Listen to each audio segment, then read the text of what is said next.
এই ক্রমবর্ধমান শিল্পাঞ্চল মোংলা থেকে শুরু করে নিয়ে কাটাখালী পর্যন্ত এখানে যাতে চাঁদাবাজ মুক্ত থেকে সুন্দর পরিবেশে ব্যবসায়ীরা শিল্পপতিরা ব্যবসা করতে পারে, সেই ব্যবসা বান্ধব পরিবেশ তৈরি করে এই শিল্প অঞ্চলকে আরো বেশি ক্রমবর্ধমান শিল্প অঞ্চলে পরিণত করে মিল কলকারখানা প্রতিষ্ঠার জন্য আগ্রহী শিল্পপতিদেরকে এখানে আহ্বান জানিয়ে আমরা কলকারখানা গড়ে তুলব।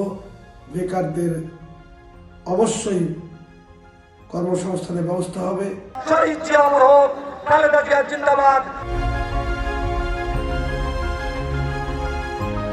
কোন নেতৃত্বকে এই দুর্বৃত্তায়ন করার সুযোগ দিব না না না, আমি পরিষ্কার করে বলছি।